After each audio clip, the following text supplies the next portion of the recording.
ਵਾਹਿਗੁਰੂ ਸਾਹਿਬ ਜੀ। ਵਾਹਿਗੁਰੂ ਵਾਹਿਗੁਰੂ ਸਾਹਿਬ JIO. ਇੱਕ ਓੰਕਾਰ ਸਤਿਗੁਰ ਪ੍ਰਸਾਦ। ਆਸਾ ਘਰ ਦਸਵਾਂ ਮਹੱਲਾ ਪੰਜਵਾਂ। ਜਿਸਨੂੰ ਤੂੰ ਅਸਤਰ ਕਰ ਮੰਨੈ ਤੇ ਪਾਹੁਨ ਦੋਦਾ। ਪੁੱਤਰ ਕਲਤਰ ਗ੍ਰਹਿ ਸਗਲ ਸਮਗਰੀ।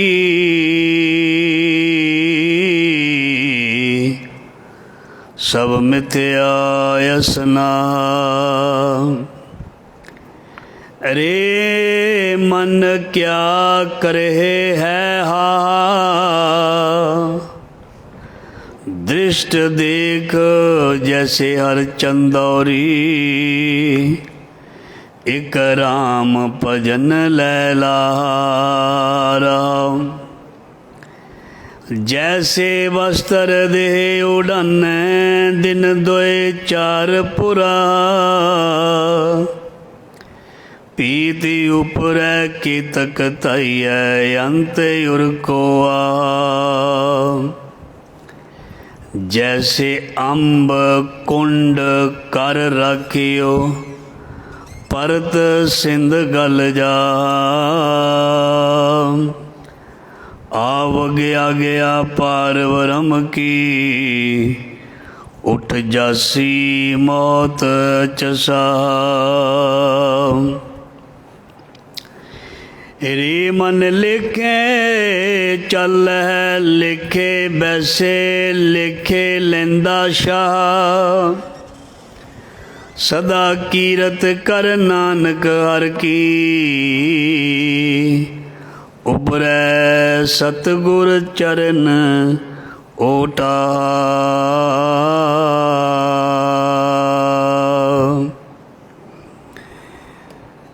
तू मेरा पिता तू है मेरा माता। तू मेरा बंधप तू मेरा भ्राता। तू मेरा रखा सबनी ताई। तां भौ के काड़ा जियो। ज़ाहरा ज़हूर हाजरा हजूर सर्व कला भरपूर समर्थ गुरु।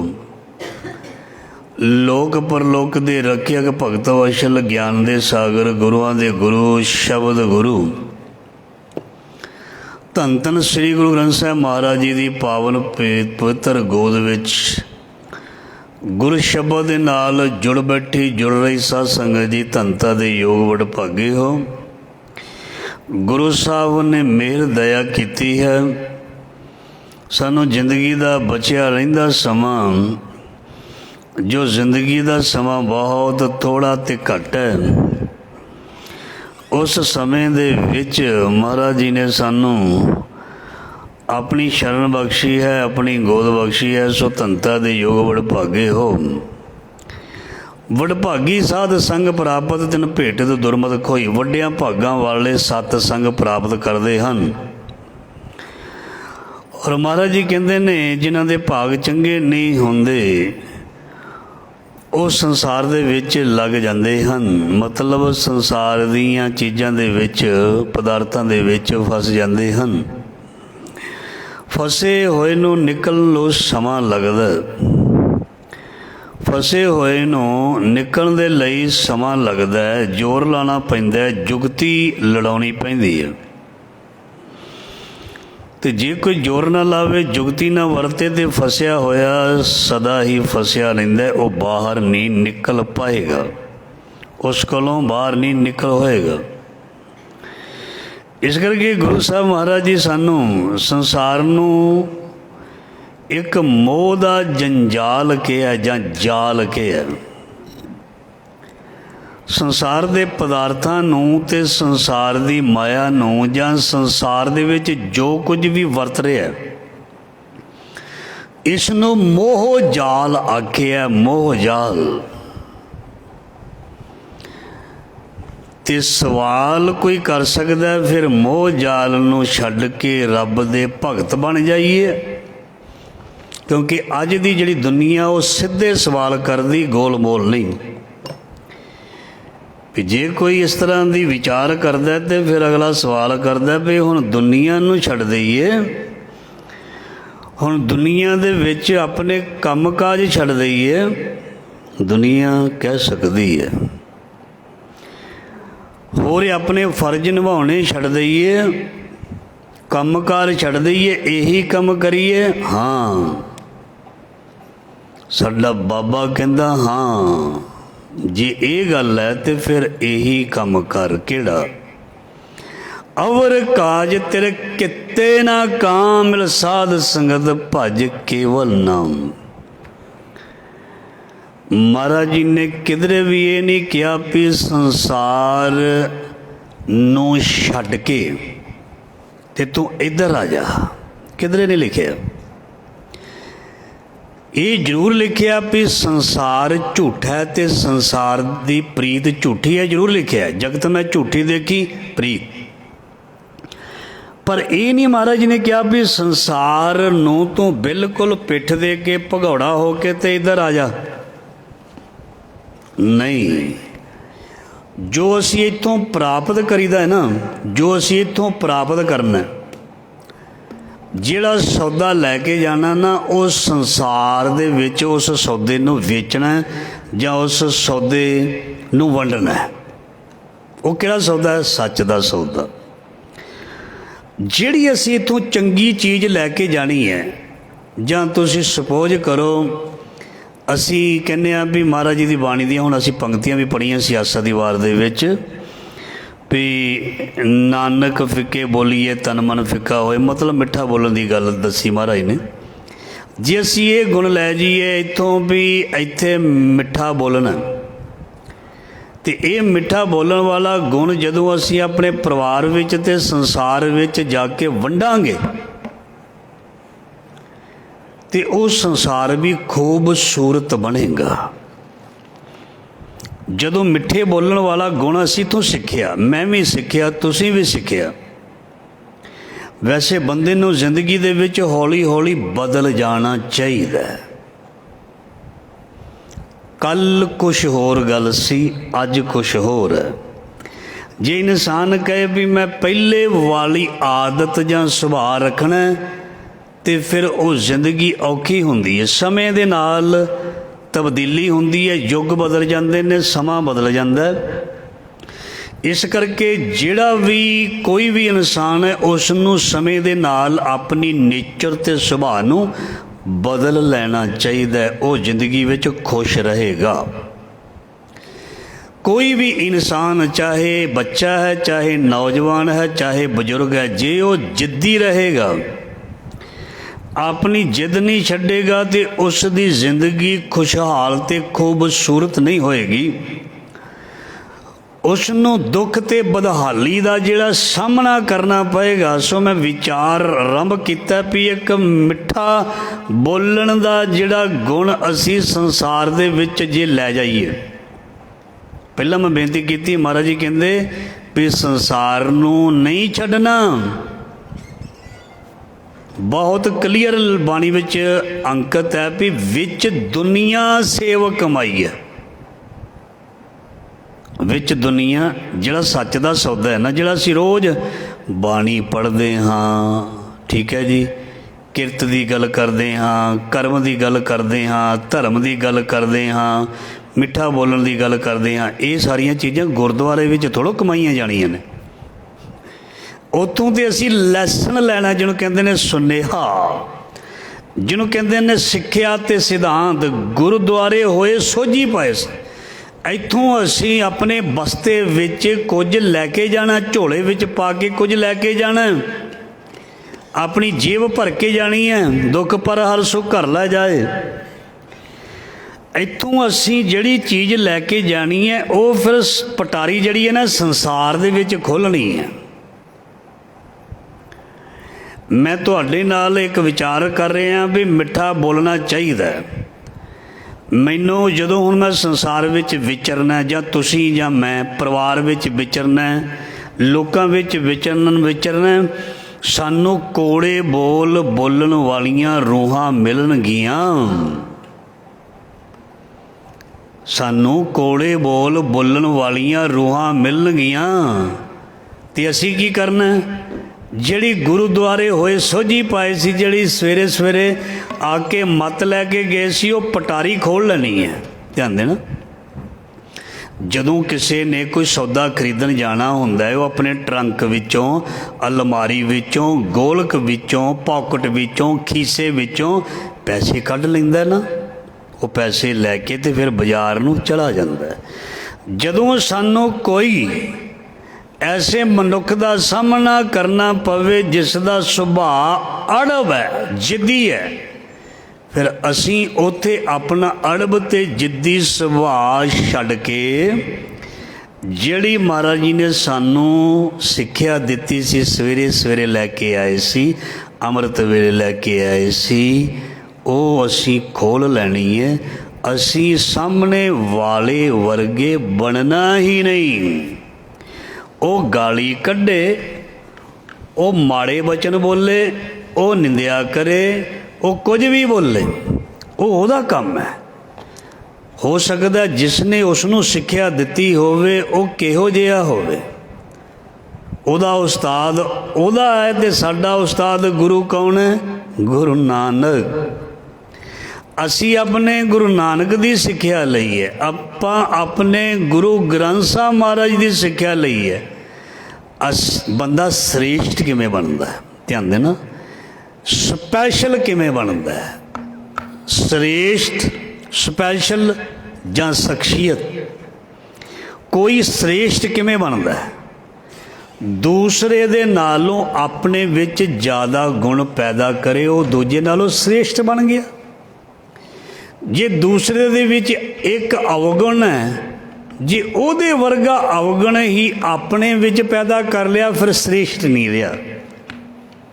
ਧਿਆਨ ਦੇਣਾ, ਜੇ ਸਾਹਮਣੇ ਵਾਲਾ ਮਨੁੱਖ ਭੈੜਾ ਹੈ, ਉਹ ਭੈੜੇ ਤਰੀਕੇ ਨਾਲ ਬਿਹੇਵੀਅਰ ਕਰਦਾ ਹੈ, ਅਤੇ ਸਾਹਮਣੇ ਵਾਲਾ ਕਹੇ ਮੇਰੇ ਕੋਲ ਕਿਹੜੀ ਕਿਸੇ ਚੀਜ਼ ਦੀ ਕਮੀ ਹੈ, ਜੇ ਇਹ ਭੈੜਾ ਤਾਂ ਮੈਂ ਇਹਨੂੰ ਹੋਰ ਚਾਰ ਗੱਲਾਂ ਸੁਣਾ ਕੇ ਉਹਦੇ ਨਾਲੋਂ ਜ਼ਿਆਦਾ ਭੈੜਾ ਮਨੁੱਖ ਬਣ ਜਾਂਦਾ। ਨਹੀਂ, ਭੈੜੇ ਮਨੁੱਖ ਨੂੰ ਵੀ ਚੰਗਾ ਬਣਾ ਸਕਦਾ ਕੌਣ? ਸਾਹਮਣੇ ਵਾਲਾ ਆਪਣੀ ਚੰਗਿਆਈ ਦੇ ਨਾਲ।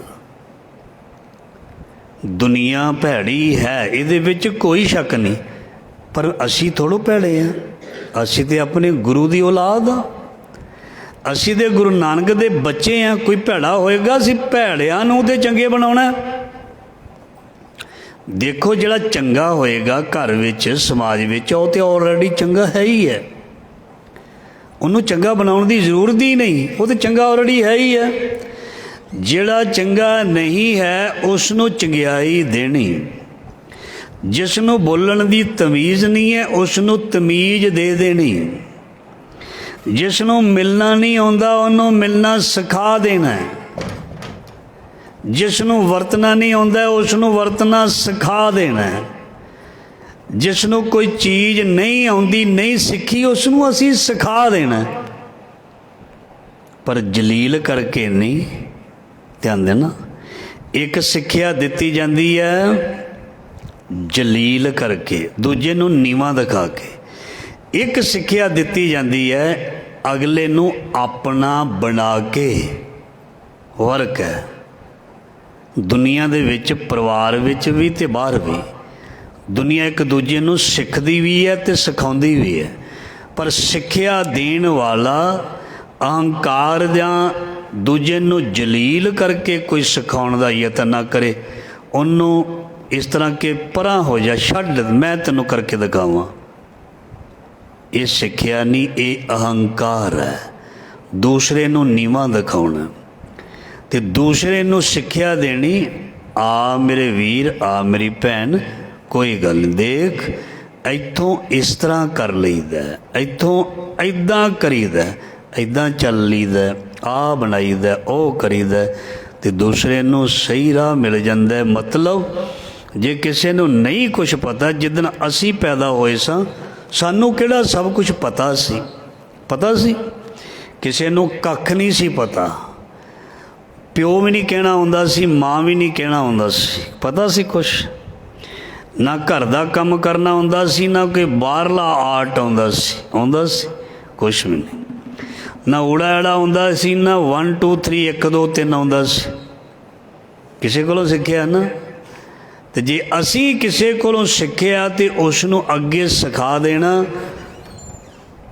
ये बहुत वड्डी एक महाराज जी की बख्शिश है, इसनूं वंड छकना कहंदे ने। सो विचार, विचार दे विचों विचार, विचार दे विचों विचार, विचार दे विचों विचार बनी जांदे ने, निकलदे ने। सो महाराज जी की बाणी सानू जिंदगी जीवन की जाच सिखाती है। रोज़ सीखीदा महाराज तो, रोज़ तो रोज़ सानू चुनौतियों का सामना करना पैंदा, तो फिर महाराज जी दे हुक्म मुताबक जो असी रोज़ पढ़ते सुनते हैं उन्होंने अगे लियाईदा। वो मना खोटिया ते खोतिया, बाणी विच मन नूं खोटा भी लिखिया ते खोता भी लिखिया।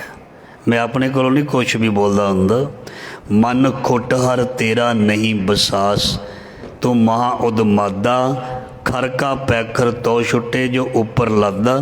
जिमें गधे दे पिछली लत्त नूं अगली लत्त नाल रस्सी नाल बन दिता जांदा तां जो दुलत्ती ना मारे। ते मन नूं भी महाराज जी कहंदे संगल नाल ते मर्यादा विच बन के रखना, ये छाला ना मारे। मतलब मन चंचल ना होवे, जिसका मन चंचल हो गया वो गधा है, बाणी विच लिखिया है। जिसका मन चंचल हो गया उन्हें उडारी मार देनी। जिमें गधा महाराज जी कहते दुलत्ती मारदा है, मन ने पता कित्थे लै जाना, जिथे इनू लेखा देना पवे। इस करके महाराज जी कहते मन वस आवे नानका जे पूर्ण कृपा होए। सो इसे करके तो असीं रोज़ महाराज जी तो दात लैके जाने आ। महाराज जी के सिद्धांत ते सिक्ख्या दी मैं बेनती शुरू च कीती सी, जिहड़ा सानू सौदा इत्थों मिलदा वो दुनिया में जाके खर्चना। जिहड़ी असीं सिक्ख्या मैं तुसीं लई है ना शब्द राहीं, ये असीं संसार दे विच जाके जदों मिलना, लोकां दे नाल वरतना, परिवार नाल वरतना, फिर ये सिक्ख्या सानू उत्थे काम आवेगी। जिमें जिमें एक विआहण वाली लड़की नूं, धी नूं विआहण तो पहला उसकी माँ बहुत ज़्यादियां चीज़ां गल्लां दी सिक्ख्या दिंदी है जां सिखाउंदी है। काहदे लई? वसन दे लई, खुश रहन दे लई, रिश्ते निभाउण दे लई। जिसने रिश्ते निभाने ने संसार दे, जिसने खुश सदा रहना, उन्होंने सत्संग जी धीरज, ठम्मा ते जरण की भावना दे नाल चलना पैना, काल पुना छड्डना पैना। ये नहीं भी कोई भी गल सुनी ते अग बबूला हो गया, शांति भंग हो जानी है। असी रोज़ पढ़ते हैं, जे असी गुरु की बाणी पढ़ के कुछ जरना ही ना सीखिया, तीजे पातशाह जिहड़े ने वो गुरगद्दी मतलब तखत ते बैठे ने, सारियां दे सामने भाई दातू ने उन्हां दे ठुड्डा मारिया, कहंदे उतर थल्ले। साडा नौकर ते इत्थे मालक बन के बह गया, इत्थे साडा हक है इस तखत ते। उठ, भज जा, दौड़ जा, निकल जा। महाराज जी देखो सिखाया साडे गुरुआं ने, असी उहदे विचों 1% 2% ही जे सिख लईए ते घर जिहड़े ने वो स्वर्ग बन जाणगे। संसार जिहड़ा वो सारा ही सोहना लगन लग जाएगा। ਸਾਨੂੰ ਇਹ ਚੀਜ਼ ਅਜੇ ਤੱਕ ਜੁਗਤੀ ਥੋੜ੍ਹੀ ਘੱਟ ਹੈ, ਇਸ ਕਰਕੇ ਬਿਖਰੇ ਫਿਰਦੇ ਹਾਂ। ਗੁਰੂ ਅਮਰਦਾਸ ਮਹਾਰਾਜ ਜੀ ਖੜੇ ਹੋ ਗਏ ਸਨ, ਹੱਥ ਦੋਨੇ ਜੋੜ ਲਏ ਸਨ ਅਤੇ ਮਹਾਰਾਜ ਕਹਿੰਦੇ ਮੈਂ ਬੁੱਢਾ ਹੋ ਗਿਆ, ਮੇਰਾ ਮਾਸ ਨਾ ਹੁਣ ਸੁੰਗੜ ਗਿਆ, ਢਿੱਲਾ ਪੈ ਗਿਆ, ਹੱਡ ਮੇਰੇ ਜਿਹੜੇ ਨੇ ਉਹ ਦਿਸਣ ਲੱਗ ਪਏ ਨੇ ਅਤੇ ਮੇਰੇ ਹੁਣ ਹੱਡ ਤੇ ਹੱਡ ਹੈਗੇ ਨੇ। ਮੇਰੇ ਬੁੱਢੇ ਹੱਡਾਂ ਦੇ ਵਿੱਚ ਮੇਰੇ ਗੁਰੂ ਦੇ ਸਪੁੱਤਰ ਤੁਹਾਡੇ ਚਰਨਾਂ ਨੂੰ ਲੱਗ ਕੇ ਚੋਟ ਤਾਂ ਨਹੀਂ ਲੱਗੀ, ਸੱਟ ਤਾਂ ਨਹੀਂ ਲੱਗੀ ਤੁਹਾਡੇ ਚਰਨਾਂ ਨੂੰ? ਆ ਕਿਉਂ ਬੋਲਿਆ ਮਹਾਰਾਜ ਨੇ? ਦੇਖੋ ਐਡੀ ਵੱਡਿਆ ਸਿੱਖਿਆ ਅਤੇ ਸਾਡਾ ਹੀ ਸਿਰ ਸ਼ਰਮ ਨਾਲ ਝੁਕ ਜਾਂਦਾ। ਅਸੀਂ ਤਾਂ ਜੇ ਕਮਾਈ ਕੀਤੀ ਨਹੀਂ, ਹੋਰ ਕਮਾਈ ਕਿਹੜੀ ਹੁੰਦੀ ਹੈ? ਜਰ ਲੈਣਾ, ਜਰ ਲੈਣਾ, ਬਸ ਸਬਰ ਕਰ ਲੈਣਾ। ਸੋ ਮਹਾਰਾਜ ਜੀ ਨੇ ਜਦੋਂ ਇਹ ਵਚਨ ਕਿਹਾ ਸੀ ਨਾ, ਤੇ ਚਲੋ ਖੈਰ ਉਸ ਸਮੇਂ 'ਤੇ ਉਹਦੇ ਵਿੱਚ ਹੰਕਾਰ ਸੀ ਨਾ, ਪਰ ਜਿਹੜਾ ਇੰਨੀ ਨਿਮਰਤਾ ਰੱਖਦਾ, ਤੁਸੀਂ ਕੀ ਕਹੋਗੇ ਵੀ ਰੱਬ ਉਹਨੂੰ ਦੇਖਦਾ ਨਹੀਂ?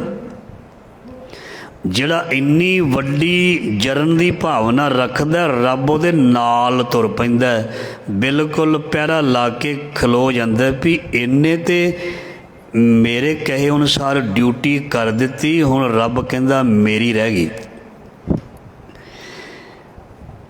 ਬਾਬਾ ਅਮਰਦਾਸ ਮਹਾਰਾਜ ਜੀ ਨੇ ਤੇ ਉਹ ਬਚਨ ਜਿਹੜਾ ਅਕਾਲ ਪੁਰਖ ਦਾ ਮੰਨ ਲਿਆ, ਅਤੇ ਜਿਸ ਨੇ ਹੁਣ ਗਲਤੀ ਕੀਤੀ ਸੀ ਉਹਨੂੰ ਵੀ ਤਾਂ ਸਜ਼ਾ ਮਿਲਣੀ ਹੈ ਨਾ। ਇਹ ਥੋੜ੍ਹਾ ਹੈ ਵੀ ਕੋਈ ਕਿਸੇ ਦਾ ਦਿਲ ਦੁਖਾ ਕੇ ਚਲਾ ਜਾਏ, ਕਿਸੇ ਨੂੰ ਠੁੱਡਾ ਮਾਰ ਕੇ ਚਲਾ ਜਾਏ, ਕਿਸੇ ਦਾ ਨੁਕਸਾਨ ਕਰਕੇ ਚਲਾ ਜਾਏ, ਕਿਸੇ ਵੱਲ ਮਾੜਾ ਦੇਖ ਕੇ ਚਲਾ ਜਾਏ ਵੀ ਉਹ ਬਚ ਜਾਣਾ। ਘਟ ਘਟ ਕੇ ਅੰਦਰ ਕੀ ਜਾਣਦ, ਭਲੇ ਬੁਰੇ ਕੀ ਪੀਰ ਪਛਾਣਦ। ਫਿਰ ਰੱਬ ਬਹੁਤ ਛੇਤੀ ਬੌੜ ਪੈਂਦਾ, ਜਿਹੜਾ ਜਿਸ ਦਾ ਸੇਵਕ ਅੱਗਿਓਂ ਕੁਛ ਨਹੀਂ ਬੋਲਦਾ।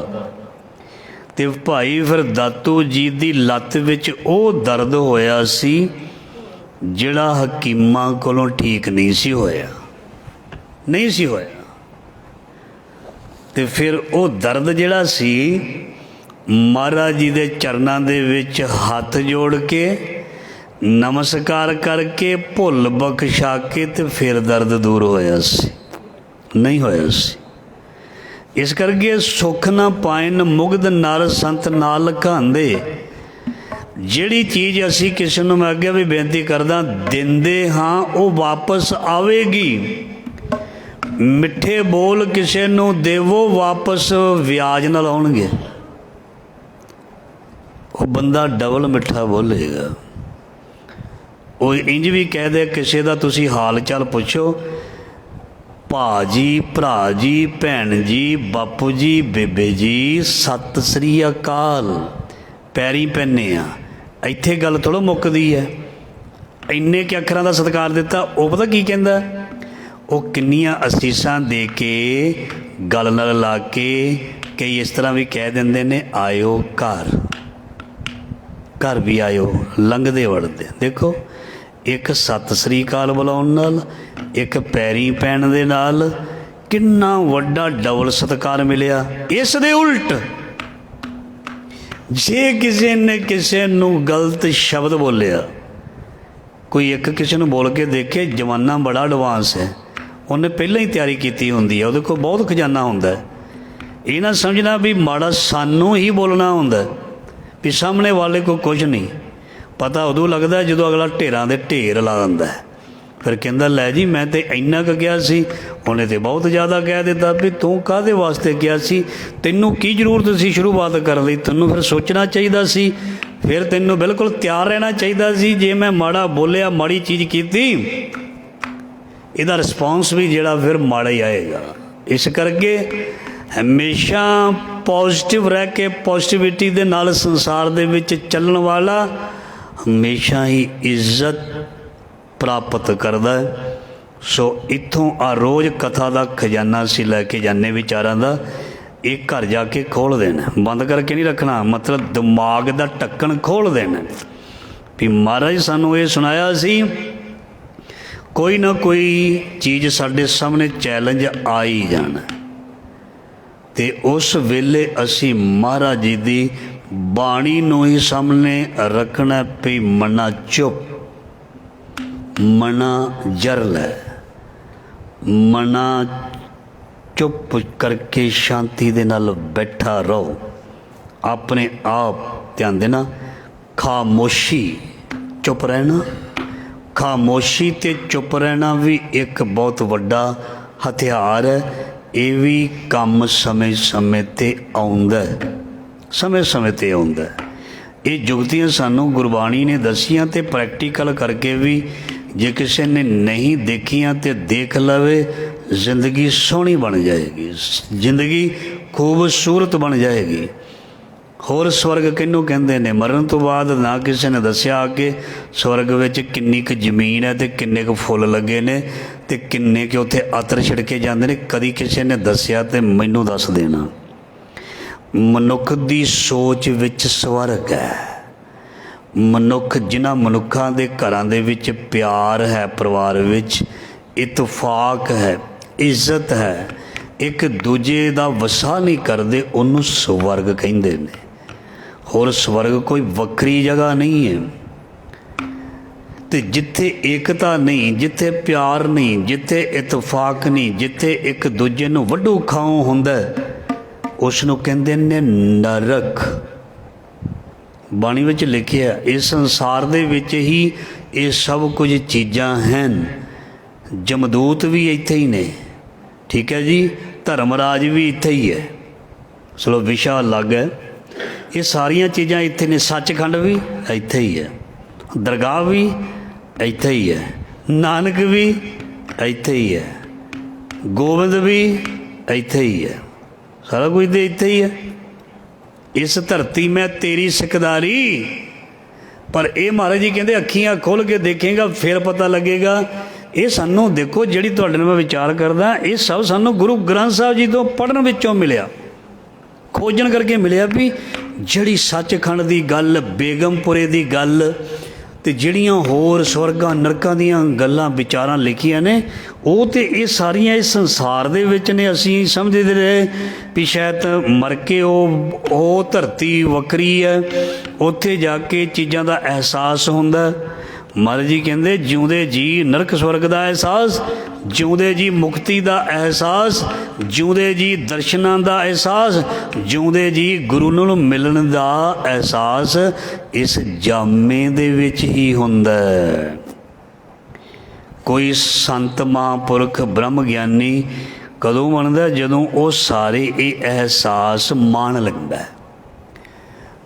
ਬ੍ਰਹਮ ਮਤਲਬ ਸਾਰੀਆਂ ਚੀਜ਼ਾਂ ਦਾ ਜਿਹਨੂੰ ਗਿਆਨ ਹੋ ਜਾਏ ਅਤੇ ਉਹ ਬੈਲੈਂਸ ਰੱਖੇ ਅਤੇ ਉਹ ਸਾਰੀਆਂ ਚੀਜ਼ਾਂ ਨੂੰ ਬੜੇ ਕੰਟਰੋਲ ਦੇ ਵਿੱਚ ਰੱਖ ਕੇ ਚੱਲੇ।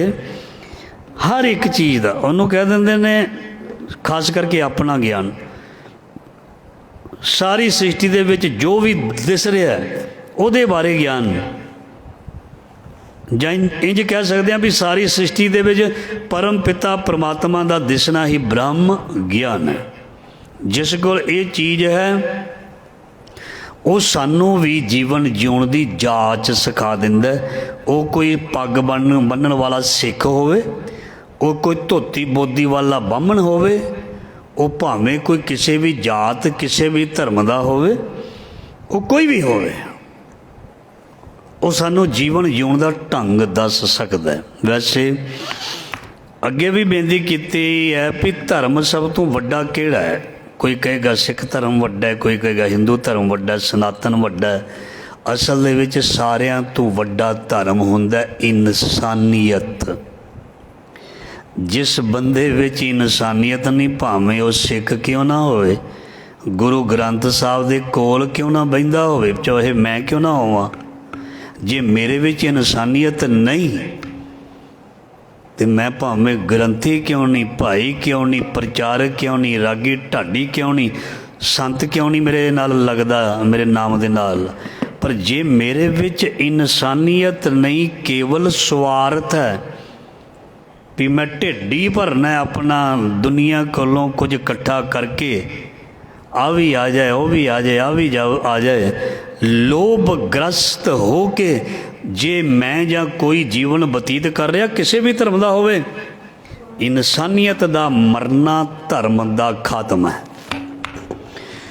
ਧਰਮ ਪੈਦਾ ਹੀ ਨਹੀਂ ਹੁੰਦਾ, ਖਾਤਮਾ ਕੀ ਹੋਣਾ? ਧਰਮ ਤੇ ਪੈਦਾ ਹੀ ਨਹੀਂ ਹੁੰਦਾ ਜਿਸ ਵਿੱਚ ਇਨਸਾਨੀਅਤ ਨਾ ਹੋਵੇ। ਇਨਸਾਨੀਅਤ ਪਿਆਰ ਸਿਖਾਉਂਦੀ ਹੈ, ਸਭ ਦਾ ਸਤਿਕਾਰ ਸਿਖਾਉਂਦੀ ਹੈ, ਕਿਸੇ ਨੂੰ ਮਾੜਾ ਨਾ ਬੋਲਣਾ ਸਿਖਾਉਂਦੀ ਹੈ ਅਤੇ ਸਭ ਨੂੰ ਇੱਜ਼ਤ ਦੇਣਾ ਸਿਖਾਉਂਦੀ ਹੈ। ਕਿਸੇ ਵੀ ਧਰਮ ਨੂੰ, ਕਿਸੇ ਪੀਰ ਫਕੀਰ ਨੂੰ ਮਾੜਾ ਕਹਿਣਾ ਨਹੀਂ ਸਿਖਾਉਂਦੀ ਇਨਸਾਨੀਅਤ। ਇਨਸਾਨੀਅਤ ਪਤਾ ਕੀ ਸਿਖਾਉਂਦੀ ਹੈ? ਆਪਣੇ ਆਪ ਨੂੰ ਮਾੜਾ ਕਹਿਣਾ, ਵੀ ਮੈਂ ਮਾੜਾ, ਮੇਰੇ ਵਿੱਚ ਗੁਣ ਨਹੀਂ, ਬਾਕੀ ਸਾਰੇ ਚੰਗੇ। ਇਹ ਇਨਸਾਨੀਅਤ ਵਾਲੇ ਬੰਦੇ ਨੂੰ ਹੀ ਇਨਸਾਨ ਕਿਹਾ ਜਾਂਦਾ। ਵੈਸੇ ਅਸੀਂ ਸਰਲ ਸ਼ਬਦਾਂ ਵਿੱਚ ਕਹਿ ਦਿੰਦੇ ਹਾਂ, ਇਨਸਾਨ ਇੱਦਾਂ ਕਰਦਾ, ਇਨਸਾਨ ਉੱਦਾਂ ਕਰਦਾ। ਇਨਸਾਨ ਬਣਨਾ ਸੌਖਾ ਨਹੀਂ। ਗੁਰੂ ਅਰਜਨ ਦੇਵ ਮਹਾਰਾਜ ਦਾ ਪਾਵਨ ਪਵਿੱਤਰ ਸ਼ਬਦ ਅੱਜ ਦਾ ਮਹਾਰਾਜ ਫਰਮਾਨ ਕਰਦੇ ਨੇ, ਜਿਸ ਨੂੰ ਤੂੰ ਅਸਥਰ ਕਰ ਮਾਨੇ ਤੇ ਪਾਹਨ ਦੋਦਾ। ਵੀ ਜਿੰਨੀਆਂ ਵੀ ਚੀਜ਼ਾਂ ਵੀ ਮਾਂ ਬਾਪ ਲਈ ਧੀਆਂ ਪੁੱਤਰ, ਧੀਆਂ ਪੁੱਤਰਾਂ ਲਈ ਮਾਂ ਬਾਪ, ਜਾਂ ਬੰਦੇ ਲਈ ਸੰਸਾਰ ਦੀਆਂ ਚੀਜ਼ਾਂ ਪਦਾਰਥ, ਜਾਂ ਆਪਣੇ ਫਿਊਚਰ ਦੇ ਵਿੱਚ ਪ੍ਰਾਪਤ ਕਰਨ ਵਾਲੀਆਂ ਚੀਜ਼ਾਂ, ਆ ਮਹਾਰਾਜ ਜੀ ਕਹਿੰਦੇ ਤੇ ਪਾਹਨ ਦੋ ਦਾਹਾ। ਇਹ ਜਿਹੜੀਆਂ ਨੇ ਇਹ ਤੇ 2-4 ਦਿਨ ਦੀਆਂ ਚੀਜ਼ਾਂ ਨੇ। ਨੌਕਰੀ ਮਿਲ ਗਈ, ਬਾਹਰ ਚਲੇ ਗਏ, ਧੀਆਂ ਪੁੱਤਰ ਹੋ ਗਏ, ਪੋਤਰੇ ਪੋਤਰੀਆਂ, ਦੋਤਰੇ ਦੋਤਰੀਆਂ ਹੋ ਗਏ, ਘਰ ਵੱਡਾ ਬਣ ਗਿਆ, 2-4 ਗੱਡੀਆਂ ਹੋ ਗਈਆਂ, ਕਿੱਲੇ ਜ਼ਿਆਦਾ ਬਣਾ ਲਏ, ਦੁਕਾਨਾਂ ਜ਼ਿਆਦੀਆਂ ਬਣਾ ਲਏ। ਮਹਾਰਾਜ ਜੀ ਕਹਿੰਦੇ ਪ੍ਰਾਹੁਣਿਆ 2 ਦਿਨ ਦਾ ਤੂੰ ਪ੍ਰਾਹੁਣਾ, ਤੇ ਪਾਹਨ ਦੋ ਦਾਹਾ। ਇੰਨਾ ਕੁਛ ਪ੍ਰਾਹੁਣਿਆਂ ਇਕੱਠਾ ਕਰ ਲਿਆ, ਬਹੁਤ ਜ਼ਿਆਦਾ ਹੀ ਇਕੱਠਾ ਕਰ ਲਿਆ। ਇਹ ਕਿੱਦਾਂ ਲੈ ਕੇ ਜਾਏਗਾ?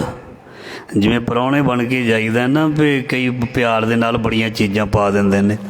ਪੁਰਾਣੇ ਜ਼ਮਾਨਿਆਂ ਦੇ ਵਿੱਚ ਲੋਕ ਬੜੇ ਪਿਆਰ ਕਰਦੇ ਹੁੰਦੇ ਸੀ। ਘਰ ਵਿੱਚ ਕੋਈ ਅਨਾਜ ਹੋਣਾ ਉਹ ਪਾ ਦੇਣਾ, ਲਸਣ ਹੋਣਾ ਉਹ ਪਾ ਦੇਣਾ, ਕੋਈ ਘਰ ਦੀ ਚੀਜ਼ ਗੁੜ ਕੱਢਿਆ ਹੋਣਾ ਉਹ ਝੋਲੇ 'ਚ ਪਾ ਦੇਣਾ, ਠੀਕ ਹੈ ਜੀ। ਦਾਣੇ ਪਾ ਦੇਣੇ, ਚੌਲ ਪਾ ਦੇਣੇ, ਕਣਕ ਪਾ ਦੇਣੀ, ਜੋ ਵੀ ਘਰ ਦੀ ਚੀਜ਼ ਹੋਣੀ, ਗੰਢੇ ਪਾ ਦੇਣੇ, ਇੱਦਾਂ ਦੀਆਂ ਚੀਜ਼ਾਂ। ਅਤੇ ਜੇ ਹੁਣ ਉਸ ਨੂੰ ਕੋਈ 2-4 ਬੋਰੇ ਭਰ ਕੇ ਪ੍ਰਾਹੁਣੇ ਨੂੰ ਚੁਕਾ ਦਿਓ, ਉਹ ਕਹਿੰਦਾ ਨਹੀਂ ਬਸ ਇੰਨਾ ਸਮਾਨ ਮੈਂ ਤਾਂ ਯਾਤਰਾ ਕਰਨੀ ਹੈ, ਮੈਂ ਇੱਦਾਂ ਚੁੱਕ ਕੇ ਕਿੱਥੇ ਲੈ ਕੇ ਜਾਵਾਂਗਾ।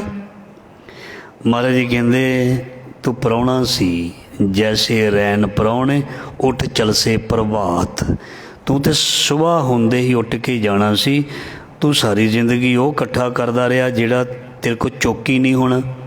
ਤੇ ਪਾਹਨ ਦੋ ਦਾਹ ਹੈ, ਅਤੇ ਇਹ ਤਾਂ ਸਿਰਫ ਤੇਰੇ ਗੁਜ਼ਾਰੇ ਵਾਸਤੇ ਚੀਜ਼ਾਂ ਦਿੱਤੀਆਂ ਸੀ। ਤੂੰ ਗੁਜ਼ਾਰੇ ਕਰਨ ਦੀ ਜਗ੍ਹਾ ਇੰਨੀਆਂ ਜ਼ਿਆਦਾ ਜੋੜਨ ਵੱਲ ਧਿਆਨ ਦੇ ਦਿੱਤਾ ਵੀ ਆਪਣੀ ਜ਼ੁਬਾਨੀ ਸਾਰੀ ਖਰਾਬ ਕਰ ਦਿੱਤੀ। ਦੂਜੇ ਵੱਲ ਦੇਖ ਕੇ ਵੀ ਉਹਨੇ ਇੰਨਾ ਕਮਾਇਆ, ਉਹਦੇ ਕੋਲ 2 ਕਰੋੜ ਹੈ, ਮੇਰੇ ਕੋਲ ਉਹਦੇ ਨਾਲੋਂ ਥੋੜ੍ਹਾ ਜ਼ਿਆਦਾ ਹੋਣਾ ਚਾਹੀਦਾ। ਉਹ ਬਸ ਇਹ 99 ਦੇ ਚੱਕਰਾਂ ਦੇ ਵਿੱਚ ਸਾਰੀ ਜ਼ਿੰਦਗੀ ਲੰਘ ਗਈ। ਅਤੇ ਮਹਾਰਾਜ ਜੀ ਕਹਿੰਦੇ ਪ੍ਰਾਹੁਣਿਆਂ ਕਿੰਨਾ ਕੁ ਲੈ ਕੇ ਜਾਏਗਾ? ਨਹੀਂ ਚੱਕਿਆ ਹੀ ਨਹੀਂ ਜਾਣਾ ਇੰਨਾ। ਇਸ ਕਰਕੇ ਓਨਾ ਕੀ ਇਕੱਠਾ ਕਰ ਜਿੰਨੀ ਕੁ ਜ਼ਰੂਰਤ ਹੈ। ਬਾਕੀ ਜਿਹੜੇ ਨੇ ਉਹ ਸਾਰਿਆਂ ਨੇ ਤੇਰਾ ਇਸ ਨੂੰ ਵੰਡ ਲੈਣਾ, ਡਿਵਾਈਡ ਕਰ ਲੈਣਾ, ਅਤੇ ਮੁੜ ਕੇ ਲੇਖੇ ਦੇ ਵਿੱਚ ਤੈਨੂੰ ਪੈਣਾ। ਤੂੰ ਆਪਣੇ ਧੀਆਂ ਪੁੱਤਰਾਂ ਪ੍ਰਤੀ ਜਿਹੜੇ ਫਰਜ਼ ਨੇ ਉਹਨੂੰ ਨਿਭਾ। ਇਹ ਮਹਾਰਾਜ ਮਨ੍ਹਾ ਨਹੀਂ ਕਰਦੇ, ਪਰ ਆਪਣੀ ਜ਼ਿੰਦਗੀ ਨੂੰ ਵੀ ਦੇਖ। ਮੇਰੀ ਜ਼ਿੰਦਗੀ ਕਾਹਦੇ ਲਈ ਹੈ? ਮੇਰੀ ਜ਼ਿੰਦਗੀ ਕੇਵਲ ਇਹ ਨਹੀਂ ਵੀ ਦਿਨ ਰਾਤ ਮਰਨ ਦੇ ਲਈ ਹੈ, ਵੀ ਕਮਾਈ ਕਰੀ ਜਾਵਾਂ, ਕਮਾਈ ਕਰੀ ਜਾਵਾਂ। ਕਮਾਈ ਕਰਕੇ ਖਾਣ ਦਾ ਸਮਾਂ ਵੀ ਬਚਾ ਲੈ। ਕਮਾਈ ਖਾਧੀ ਜਾਵੇ ਇਹ ਵੀ ਖਿਆਲ ਰੱਖ। ਇਹ ਨਾ ਹੋਵੇ ਵੀ ਕਮਾਉਂਦਾ ਹੀ ਰਹੇ, ਕਮਾਉਂਦਾ ਹੀ ਰਹੇ, ਕਮਾਉਂਦਾ ਹੀ ਰਹੇ। ਜਿੱਦਣ ਖਾਣ ਦਾ ਵਕਤ ਆਵੇ ਅਤੇ ਉਹ ਸਰੀਰ ਸਹਿਣ ਜੋਗਾ ਨਾ ਹੋਵੇ, ਪੇਟ ਪਚਾਉਣ ਜੋਗਾ ਨਾ ਹੋਵੇ। ਮਤਲਬ ਸਰੀਰ ਜਿਹੜਾ ਹੈ ਉਹ ਜਵਾਬ ਹੀ ਦੇ ਜਾਵੇ। ਇਸ ਕਰਕੇ ਖਾਣਾ ਪੀਣਾ ਲਾਹੇ ਦਾ, ਬਾਕੀ ਅਹਿਮਦ ਸ਼ਾਹ ਦਾ। ਇਹ ਵੀ ਇੱਕ ਕਹਾਵਤ ਹੁੰਦੀ ਸੀ, ਉਸ ਸਮੇਂ ਦੀ ਗੱਲ ਹੈ ਵੀ ਖਾ ਵੀ ਲਓ ਨਹੀਂ ਤਾਂ ਬਾਕੀ ਤੇ ਲੁੱਟਿਆ ਜਾਣਾ। ਜਦੋਂ ਮੁਗਲ ਆ ਕੇ ਲੁੱਟਦੇ ਹੁੰਦੇ ਸੀ, ਕਹਿੰਦੇ ਬਸ ਬਹੁਤਾ ਉਦੋਂ ਇਕੱਠਾ ਨਹੀਂ ਸੀ ਕੀਤਾ ਜਾਂਦਾ, ਪਤਾ ਨਹੀਂ ਮੁਗਲਾਂ ਨੇ ਕਦੋਂ ਹਮਲਾ ਕਰ ਦੇਣਾ, ਸਭ ਕੁਛ ਇੱਜ਼ਤਾਂ ਪੱਤਾਂ ਲੁੱਟ ਕੇ ਲੈ ਜਾਂਦੇ ਸੀ ਉਹ। ਉਦੋਂ ਇਹ ਕਹਾਵਤ ਚੱਲਦੀ ਸੀ, ਖਾਧਾ ਪੀਤਾ ਲਾਹੇ ਦਾ ਬਾਕੀ ਅਹਿਮਦ ਸ਼ਾਹੇ ਦਾ। ਅਹਿਮਦ ਸ਼ਾਹ ਅਬਦਾਲੀ ਉਹ ਲੁੱਟ ਲੈਂਦਾ ਸੀ। ਅਤੇ ਹੁਣ ਵੀ ਜਿਹੜੇ ਸਾਡੇ 5 ਬੈਠੇ ਨੇ ਅੰਦਰ, ਇਹ ਅਹਿਮਦ ਸ਼ਾਹ ਹੀ ਨੇ, ਇਹ ਅਬਦਾਲੀ ਨੇ, ਇਹ ਸਾਨੂੰ ਲੁੱਟਣ ਲਈ ਬੈਠੇ ਨੇ, ਸਾਨੂੰ ਐਸੇ ਚੱਕਰ ਵਿੱਚ ਪਾਇਆ, ਸਾਨੂੰ ਕਰਮ ਨਹੀਂ ਕਰਨ ਦਿੰਦੇ। ਮਹਾਰਾਜ ਜੀ ਕਹਿੰਦੇ ਪੁੱਤਰ ਕਲਤਰ ਗ੍ਰਹਿ ਸਗਲ ਸਮਗਰੀ ਸਭ ਮਿਥਿਆ ਸਨਾਹ। ਪੁੱਤਰ ਦਾ ਮਤਲਬ ਸਾਡਾ ਪੁੱਤਰ, ਸੋ ਕਲਤਰ ਦਾ ਮਤਲਬ ਇਸਤਰੀ, ਅਤੇ ਸਗਲ ਸਮਗਰੀ ਦਾ ਮਤਲਬ ਸਾਰਾ ਕੁਛ, ਸਾਰਾ ਕੁਟੰਬ ਅਤੇ ਸਾਰਾ ਸਮਾਨ। ਪੁੱਤਰ ਕਲਤਰ ਗ੍ਰਹਿ, ਗ੍ਰਹਿ ਦਾ ਮਤਲਬ ਘਰ, ਗ੍ਰਹਿ ਦੇਖ ਸਮਗਰੀ ਸਭ ਮਿਥਿਆ ਅਸਨਾਹਾ। ਮਿਥਿਆ ਦਾ ਮਤਲਬ ਝੂਠਾ। ਅਤੇ ਇਹ ਮਹਾਰਾਜ ਜੀ ਕਹਿੰਦੇ ਜੋ ਕੁਛ ਵੀ ਆਪਣੇ ਕੋਲ ਹੈ ਇਹ ਸਭ ਕੁਛ ਨਾਸ਼ਵਣ ਅਤੇ ਝੂਠਾ ਹੈ। ਰੇ ਮਨ ਕਿਆ ਕਰੇ ਹੈ ਹਾ ਹਾ। ਅਤੇ ਮਹਾਰਾਜ ਜੀ ਕਹਿੰਦੇ ਇਹ ਜਿਹੜਾ ਪਸਾਰਾ ਇੱਕ ਧੂਏਂ ਦੇ ਵਾਂਗ ਹੈ, ਜਗ ਧੂਏਂ ਕਾ ਪਹਾੜ, ਇਹ ਜਗ ਧੂਏਂ ਕਾ ਪਹਾੜ, ਧੂਏਂ ਦਾ ਪਹਾੜ ਹੈ। ਰੇ ਮਨ ਕਿਆ ਕਰੇ ਹੈ ਹਾ ਹਾ।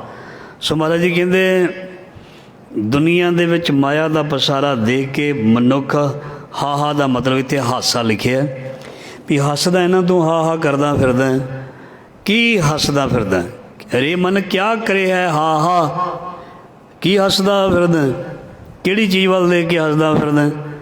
ਜਿਹੜੀਆਂ ਚੀਜ਼ਾਂ ਹੱਥ ਵਿੱਚ ਨਹੀਂ, ਜਿਹੜੀਆਂ ਚੀਜ਼ਾਂ ਨਾਲ ਨਹੀਂ ਜਾਣੀਆਂ ਉਹਦੇ ਵੱਲ ਦੇਖ ਕੇ ਹੱਸਦਾ। ਜਵਾਨੀ ਵੱਲ ਦੇਖ ਕੇ ਹੱਸਦਾ ਜਿਹੜੀ ਹੱਥੋਂ ਨਿਕਲ ਜਾਣੀ ਹੈ, ਜਵਾਨੀ ਵੱਲ ਦੇਖ ਕੇ ਹੱਸਦਾ, ਆਪਣੇ ਮਹਿਲਾਂ ਵੱਲ ਦੇਖ ਕੇ ਹੱਸਦਾ, ਆਪਣੀ ਖੂਬਸੂਰਤੀ ਵੱਲ ਦੇਖ ਕੇ ਹੱਸਦਾ, ਆਪਣੇ ਧਨ ਨੂੰ ਵੇਖ ਕੇ ਹੱਸਦਾ, ਆਪਣੀ ਪ੍ਰੋਪਰਟੀ ਨੂੰ ਦੇਖ ਕੇ ਹੱਸਦਾ। ਇਹ ਤਾਂ ਮਹਾਰਾਜ ਜੀ ਕਹਿੰਦੇ ਤੇਰੇ ਹੱਥੋਂ ਨਿਕਲਣ ਵਾਲੀ ਹੈ, ਥੋੜ੍ਹਾ ਸਮਾਂ ਰਹਿ ਗਿਆ, ਦਿਨ ਥੋੜ੍ਹੇ ਥੱਕੇ ਭਇਆ ਪੁਰਾਣਾ ਚੋਲਾ। ਸੋ ਇਸ ਕਰਕੇ ਮਹਾਰਾਜ ਜੀ ਕਹਿੰਦੇ ਹੱਸਣਾ ਵਿਚਾਰ ਕਰ।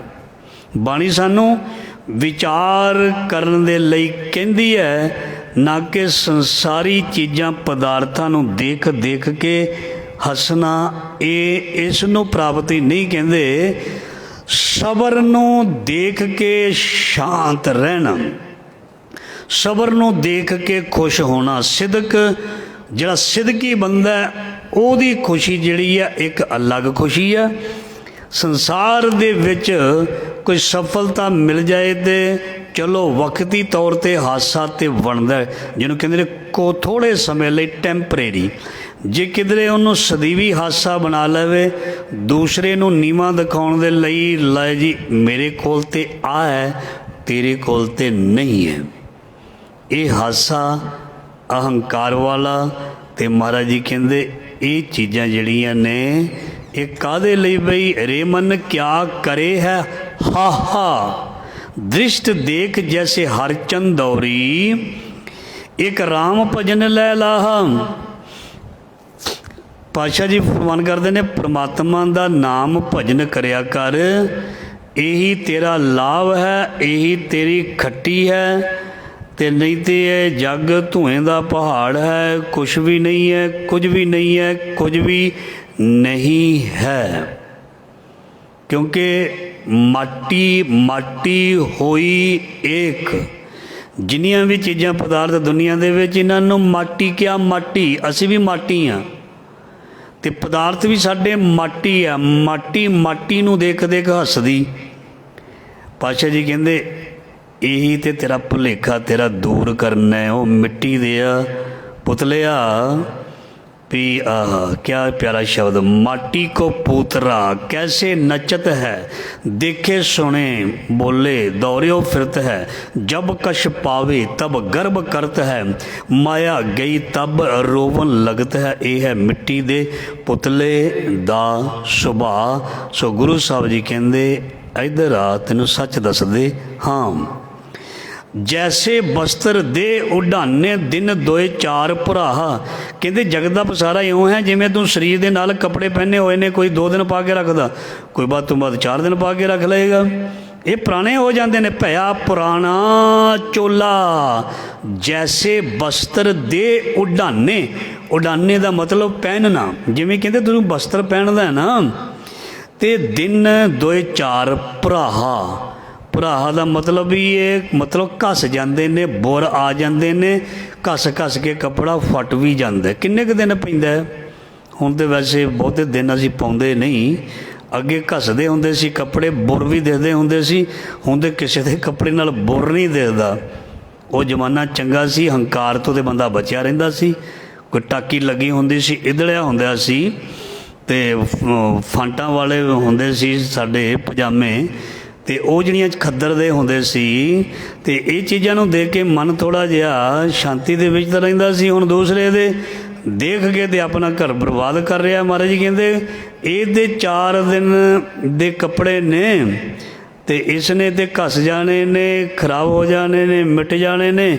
ਇਸ ਕਰਕੇ ਜੱਗ ਦੀਆਂ ਚੀਜ਼ਾਂ, ਵਸਤਰ ਜਾਂ ਜੋ ਵੀ ਪਦਾਰਥ ਹਨ ਐਸੇ ਨੇ। ਭੀਤਰ ਹੀ ਉੱਪਰ ਕੇਤਕ ਧਾਈ ਹੈ ਅੰਤ ਉਰਕੇ ਆਹ।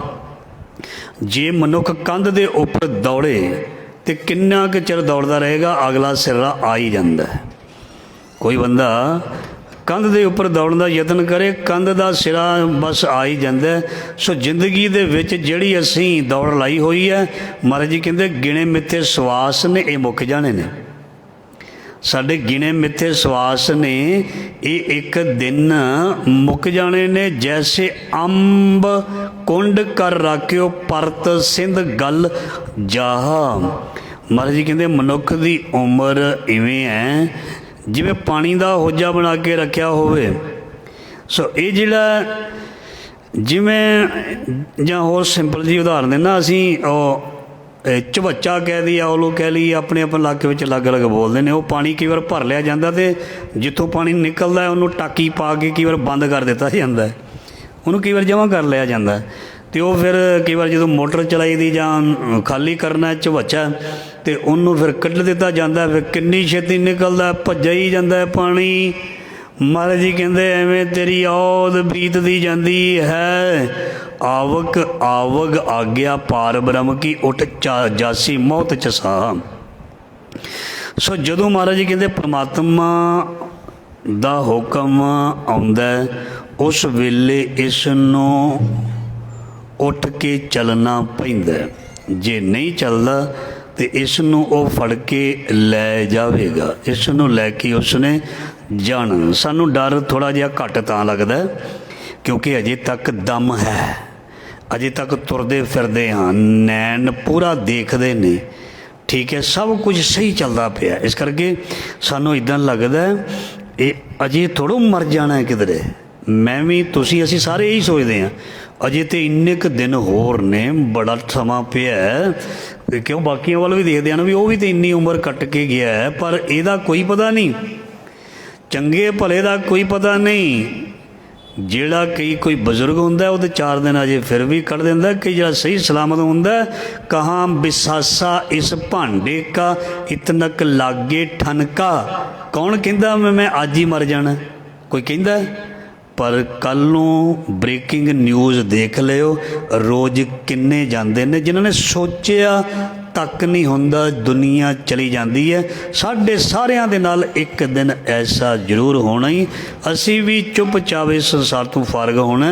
बाणी दे विच जो पंक्तियां ने ਉਹਦੇ मुताबक रे मन लेखे चाले लेखे बैसे लेखे लैंदा साहा।